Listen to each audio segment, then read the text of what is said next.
the boys saw Inverleigh lose a very tight game last week.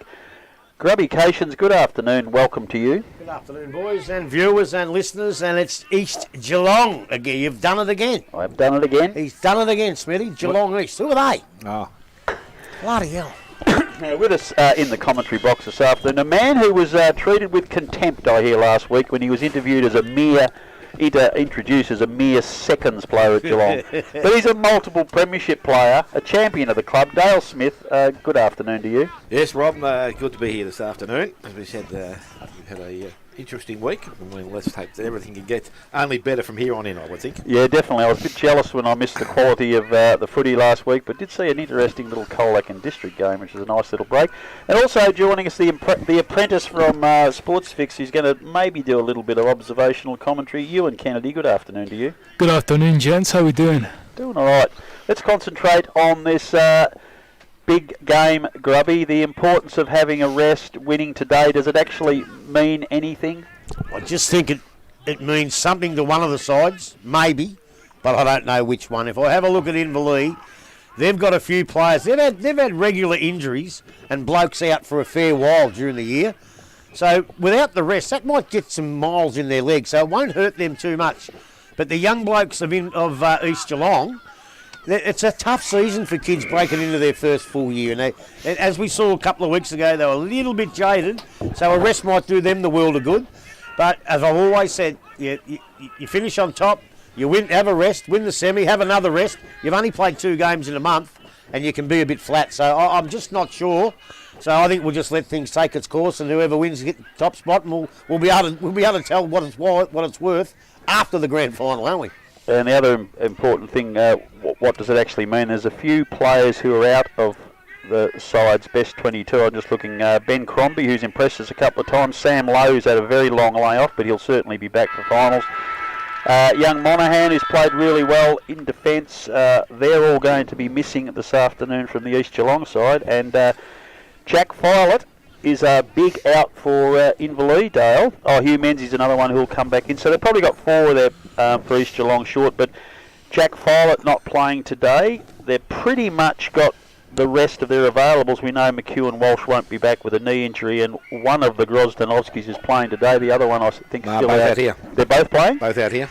So they're a chance to give them a bit of a lift, but they're both below their best, Dale, so that's another reason why today it's going to be great for us to watch, but what's the significance of it really? Oh, as I said, look, it's going to be a great game of football, and as I said, I think it's a little bit about bragging rights, to be honest. Like, Inverleigh were served up a dose of football by East Geelong out there when they played them last time, so I think they owe this side one. They want to go in there knowing that they can beat them, and as I said, they get beaten twice during the course of the home and away season, then just gives that maybe a little bit of doubt. But again, they'll go there with some pretty big confidence. They weren't good last week against Belpost Hill Inverleigh. They will need to play a lot better than that. But having said that, Belpost Hill have done the same thing to East Geelong 2 weeks earlier. So they've done that pretty nicely. So again, both sides maybe with a bit of looking to do here this afternoon and trying to assert some sort of, I suppose, mental scar over the other coming into the finals. Grubby win. We've sat here in other games. We've watched some pretty ordinary second 18 footy, but today is quite a good game. Top side undefeated East Geelong are 3 points ahead of second place Inverleigh. The only game they've lost was in the corresponding match earlier in the year, and there's a few handy players out there that could play senior footy, so it's actually quite a good game to watch. Well, it is, and I'll tell you what's not lost. There's no love lost because it's pretty tough and hard out there. They're not mucking around. This is a fair dinkum. This is the best game of footy in the 2s I've seen because they're all fair dinkum. There's no old blokes filling up the sides out there. The 2 best sides in the comp. Just back on Jack Filet. He hasn't played for a couple of weeks, and you won't see him till finals, you know. That's at best too. At best, he might even miss the first final. So his leg's in a big brace still. All right. The only good thing, I suppose, East Geelong don't have a big power forward. They rely on their smaller players. Their 2 key forwards, Watson Searle and Zach Smith, are both only just 6 foot, so they may get a bye without him, but they won't want to not have him in the final. Well, especially with a bloke like Brent McGrath roaming down there too. I think, what do you call him? Crowley, but his real name's Jake Crawley. He'll probably pick up McGrath. He wants to be right on his mettle because he moves. He's a moving forward and he can kick goals. So I just think Jack Filet, he can play on the big blokes, but he can play on the smaller forwards as well. So he's a huge loss. And the other huge loss who we won't see is What's his name? McCadman Smith or something? What do you call him? Cad McEwen Walsh. Cad McEwen Walsh. He's Beautifully a big done, loss. He's a big loss because Wilson needs a rest. Yeah. You know, and he's coming up. It'll be a great battle today between the two best ruckmen in the competition. He doesn't have much of a rest either, Big McLennan. So you might see both of these blokes on the ball for a long, long time today. Yeah, Jaden Fanning, we saw do a really, really good job in the ruck one game early. And I think it was at West when McLennan went down early. Belpost Hill went down. Belpost Hill. McLennan went down. And so we know Fanning can be very good if called on, and he is back in the side today. He missed the last time we saw East play. But he hasn't played in the ruck since. The other bloke they have back got to there was that tall centre-half bloke they had last week was that Bartel that we said had a bit of size about him. So whether they can use Bartel, was it? No, it was Izard who's not playing today. Izard, that's it. Yeah. Izard and Bartel, yeah, that's pretty close, yeah. Yeah, well, I knew it was one of them. Both Bell Park legends. Yeah, actually, that's probably where I got it from. Hey, Dale, you've been in a lot of difficult situations in your football career, no doubt, but how would you like to have been Jack Crawley last week in those dying seconds, standing underneath that hospital pass, knowing probably full well what was going to happen? Well, as I said, it's one of those things. So people or coaches at our level have got to understand that we are GDFL. Yep. 1, 2, 3 small kicks, always no problem at all. The fourth and the fifth somehow always get turned over, but to kick it back to a dangerous spot probably wasn't the best option. If you had to kick that to the boundary line, then you've got a difficult kick. But he brought it back to where it was dangerous, and a bloke having a kick from 30 metres out from goal directly in front, and a good goal kicker, or has been a good goal kicker at both reserve and senior level. So, again, as I said, they've got to understand that we are GDFL footballers, and we will make mistakes. There was nothing wrong with the kick other than it just sat up a little bit too long, and the bloke came in and got the mark. Yeah, and there is one thing good to come out of it. I'll bet you London do a brick, don't ever do it again. So if he did it in the grand final, you'd never forgive yourself. But he's done it early, and he'll never do it again, young Robbo. And he played a pretty good game, too, and he's a damn good player. So you're sorry to see good players make one mistake, but, hey, everybody makes mistakes. Just about everybody makes mistakes in this world except for Noel Fanning, because he is one big mistake. We've got games today in the competition, 5 other games. None of them will have any bearing on anything really. But let's go to the big day, a very emotional day out at Anarchy. They'll be playing before their famous old and much loved club rooms for the last time. I hope the players are up and about. They host Werribee. Still upright, are they? I think so. Okay. Their last outing today, I think the Bulldozers in on Monday. So, there'll be a bit of emotion at Anarchy this afternoon. Grubby, you would know what sort of a side Werribee are going to be turning out. Are they any chance to cause an upset, Anarchy? You betcha they are. I said it last time, and I'm not going to name names because it's not fair on the boys, but I'm 4 or 5, 6, 7, 8 blokes that are seconds players, and they're in the ones today at Werribee. Yeah. And, a couple of young blokes. I'm glad they give young Daniel Tarasio a go. I'm not sure whether he's up to it, but they've given him a go. He's given him another game. Is he another 16-year-old? No, he can't. He would be. How old's my bloke Billy? He'd be 24, and he's been there ever since he's finished his. Oh right, footy. so you're talking the other way, yeah. Yeah, but they've given him a game, and it's fantastic. But there's a few names there that was probably we're going to play seconds and have had to play first, and there's a few more than I thought. Carlton's not going to come back, which he thought he might. Chesterman played in the twos a couple of weeks in a row. I didn't see him anywhere this week. So I give Anarchy a real chance. I'm going to go for Werribee, obviously, but I give Anarchy a real chance to knock them over today. Yeah, it'll be a very emotional outing, hopefully. You guys have both been to Anarchy a lot. We talk about the hospitality and the wonderful family feel, but those old rooms, it's time for them to change over. They're no longer adequate, but some great memories out there over the journey. Yeah, look, they've been, to be honest, everything that they've done out there has progressively come along. The ground is probably as good a condition I've ever seen it in, and it's, to be honest, if it was probably more central, probably would be a good ground to play finals football on. They got the scoreboard there. Unfortunately, it wasn't working last time because there was a chip or something that wasn't working. But the rest of it, as you said, like the club itself, the way it's run from Heath right through is a real credit to where they are. But unfortunately, the playing side of things hasn't been good. Not even for the last couple of years, and I can't see it improving today, unfortunately. But look, let's hope they're in there. Well, they kicked 7 goals They last were week, the didn't chance, they? I'm telling you. Yeah, look, they did. They played pretty well last week, so they've got to give some sort of confidence going in. And it would be a shame for them not to win one before the end of the season. And this could be it. So let's hope they put their best foot forward and give it a real crack and have a crack at Werribee this afternoon. Now, Grubby, in your heyday and back in the Darryl Bissett days when Anarchy were quite a strong club, you'd have probably spent a few happy hours out in those old club rooms, would you? Bissett chased me off the ground one day when I was being the runner. I said a few choice words to him, which wasn't a smart thing to do. Was that Darryl or Corey? Darryl. Corey was busy jumping the fence belt and the spectators in seconds. But, look, some great times out there. We never ever left there till probably 8, 9 o'clock. The problem was you missed that Granite Road turn-off and you finished up in Ballyang, which we did many a time, because I know if them days you might have just snuck over the .05 on the way home. Might have. But I can remember a finals game. They played finals out there back in '84, and it was not much in it. And the Werribee bloke ran in and kicked it right through the middle, and it hit the tree and come back, and they called play on. Fair dinkum, that happened. Luckily, we kicked another one and got up and won, but it hit the tree and come back, and the umpire didn't see it. Play on, they said. So yeah, some fond memories of some fine people too. Noel Tucker used to be out there many years ago. Toothy himself, Helen and Tommy Tucker. Some of their players like Darryl Bissett, Paul Camerotto was a great player. Corey, you mentioned. Neville Kogel, he never give an inch or a quarter or anything. Tough as nails. Bobby Carter. Oh, geez, there were some great players and some great names out there. Nev was in for lunch the other day. Was he? Well, he's a fantastic bloke. Always. He is a good David Cook. Cookie, what a champion he was. He was a superstar. He was about the quickest bloke I've ever seen in this comp. He just ran. I always remind Neville, watch the video of the '89 grand final. I couldn't repeat on radio what he says back to me. But, look, great times out at Anarchy. But, hey, all things serve their purpose. Yep.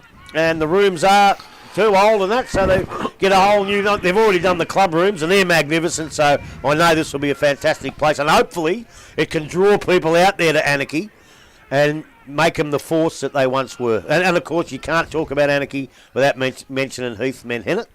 He's just a fantastic bloke and a fantastic president. Lucky Phil Cummins, he was out there as president for a while. Just great people, and you wish them all the best in their new ventures. This game had already been to life here in the seconds, but Inverleigh have kicked the first goal of the last quarter, and they have moved to a 33-30 lead. As we mentioned, East Geelong have not lost so far this season. So this has turned into a good contest. We'll be able to watch and talk at the same time, I hope. Interesting game up at Winch today. Two sides similarly. They've had some good days, but they've also had some very, very ordinary days. Just bragging rights at this time of the year, but base for the future for both sides. Pretty important game today, I suppose, Grubby? Yeah, look, it is. And I think both sides, they can look at themselves in the mirror and say, if we had played the good footy that we played all the time, they might have been challenging for finals. Well, the Winchelsea have played some really good footy, and unfortunately they've played some rubbish. Yeah. And North Geelong beat Werribee Centrals by 9 goals at Werribee, then go down to Belmont, and they've been up and down too. But I'm assured that North Geelong have got their best side in for the year today.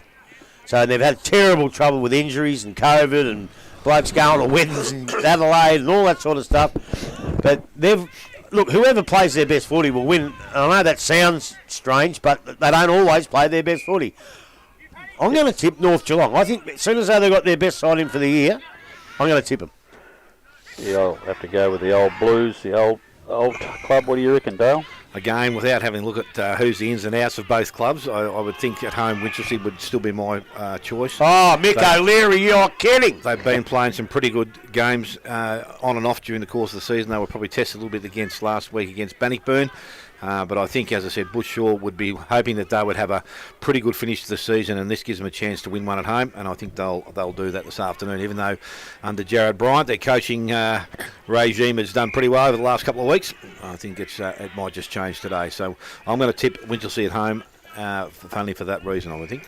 You saw Belpo still at their best last week. They've got a relatively easy, as you look at the draw, game against Corio today. You've only had the one win for the year. And Grub, you have heard that, Travis Fursland, who will either play his 300th today or next week, is lining up in the seniors today. What a magnificent mark that is by one of the Grozzers.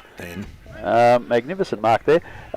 But they might rest a couple of their key older midfielders today. It looks like that's what they're going to do. I thought the Facebook page from Bellpost said the Trav's 300 was today. But the boys from Hashtag got a message and said it was next week. Yeah, well, I was asked to, if they could take photos, would I talk about his 300th game in the record next week? I got the impression he was playing it today and they're going to take some photos around today. But it doesn't matter. Either way, he's still a great player and it's a great reward. Well, I spoke to Tari, and Trav's going to play this week and next week, no matter what. Because, obviously, look, let's have a look at Bellpost Hill, right? There's two big questions. The first one is, are some of their blokes a little bit old and slow to play on the St Albans ground? They're not my questions, by the way. There's people asking. That's the first one. The second statement is they've played that ground so well for so many years that it won't be a hindrance. It'll be a help. So I reckon Tari, who I believe's coached magnificently all year, Tari, it's not, well, Corio, and I don't mean to have a go at Corio, neither do they. It's not any disrespect, but they've got a chance to rest a couple of players, and they will today. And if it's a dead rubber next week and you can't go anywhere, they're going to do it again next week.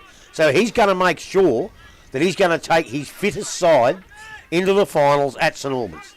So you can't knock him for that. And in the meantime, it gives him an opportunity for Trav to come in and play his 300th game in the seniors. So, I think they've done that really, really well. A lot of people will say, you're just doing it because it's correct. Well, they're not. I don't know. I like to go on the second one. They've played that well at St Albans over the years. I'll stick to that one, I think.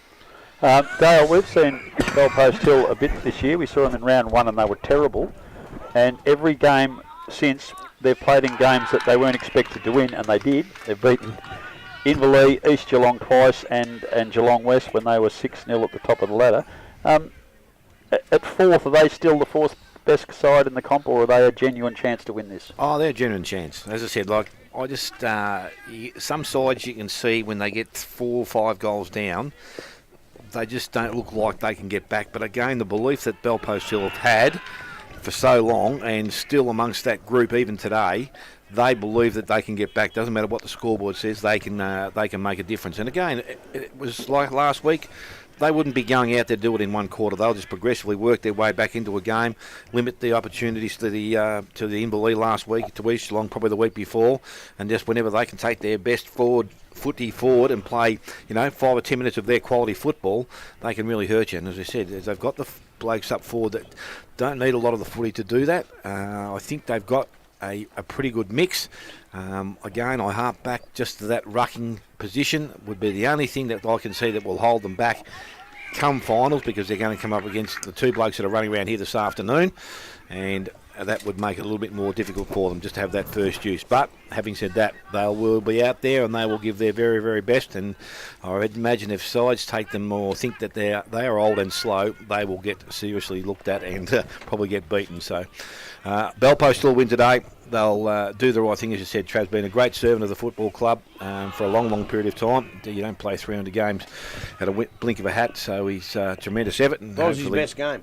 His best game, the one finals game out there, I reckon. 2010 grand final. Was it? Yeah, knocked out in the first minute. Wasn't that one? But he has played some rippers out there. Yeah, no, and reliable too. Just a good player. I think a couple of times they even played him out at full forward and things like that. So yeah, he's a good bloke. And as I said to Rob earlier though on Sports Fix, the one downside is he's related by marriage to the Lewis. The East Geelong side have kicked the goal, and their tall ruckman, who we spoke about before, Izard, has just taken a mark, 45-degree angle. This could put them 8 points up, or it may be that Inverleigh is still in the contest. Well, a very interesting game. The ball should be down the other end, if you ask me, and I'm not going to say why. Oh, that's all right. This is the bloke I thought they would have played today, because that would have stretched Inverleigh's defence. Anyway, he's kicked. The goal umpire likes it. It is a goal. East Geelong are now out to a 10-point lead. It is 43 plays 33. We're probably halfway through the last quarter. Really good game out at Bannockburn this afternoon, Grubby. Bannockburn can't afford to drop it because Bellpost Hill are breathing down their neck for the double chance. But Thompson have been really impressive this year. Any chance of a little upset there? No, Oh, well, yeah, there's always a chance. There's always a chance in any footy.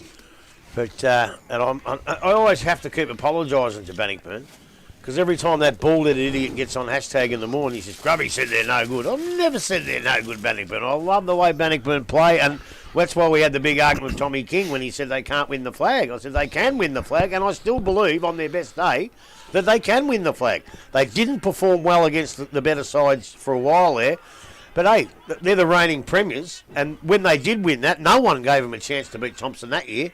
They just come good for finals. I know Peter Riccardi's gone, and he's done a great job in winning that premiership, but he's been replaced by two rippers in Ronnie and Jack, and I think they've got the players playing from just as well as Peter Riccardi did, so don't write them off.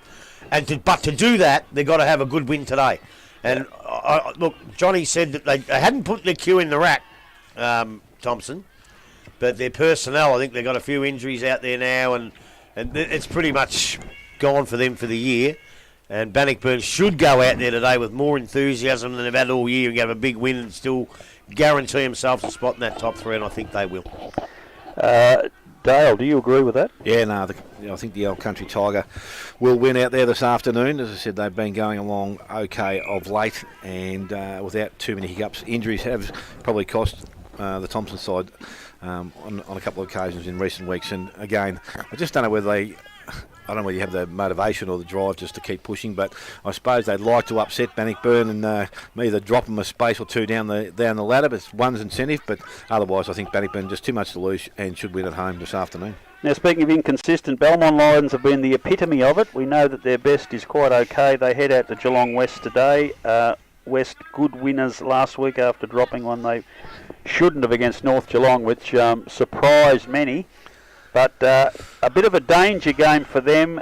They can't necessarily go up or down. I don't think they'll get a double chance, West, and they can't now drop out. So it's really a nothing game for them. But they'll want to be tuning up, Grubby, won't they? Yeah, well, that's the same as Bannockburn. You've got to go into finals playing good footy.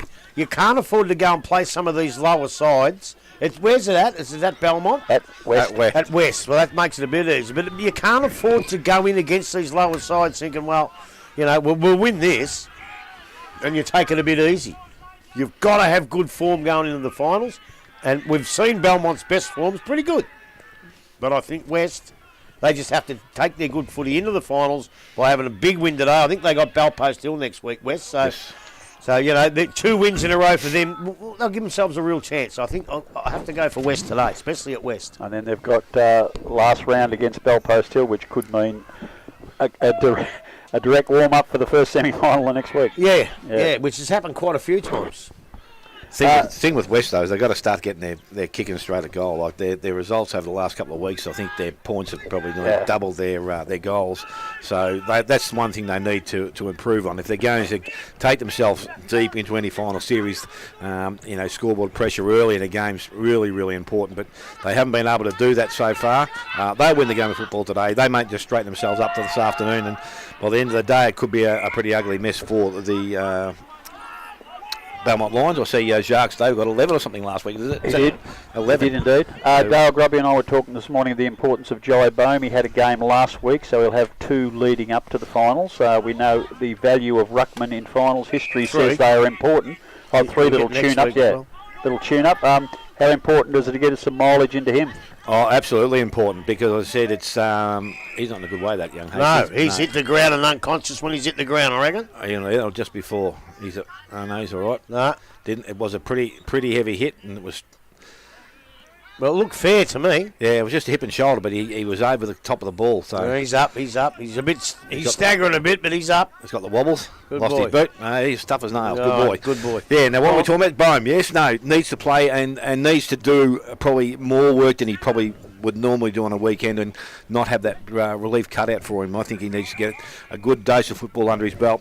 He'll do that out there this afternoon, be able to run and hopefully get them first use of the ball, because as I said, if they can't take him into a final series, then they've got no chance of winning. David Steele, we might go back to you in the studio, clear a few sponsorship announcements. We'll come back and we'll dissect the match of the day, East Geelong versus Inverleigh, thoroughly. It'll lead up to the 2 o'clock start, and by then we'll have a better idea of how their second 18 game is going. 10-point leaders at the moment, East Geelong. They're undefeated so far this year. Inverleigh are in attack though. So David, back to you at the station. This is GDFL, your home of local football.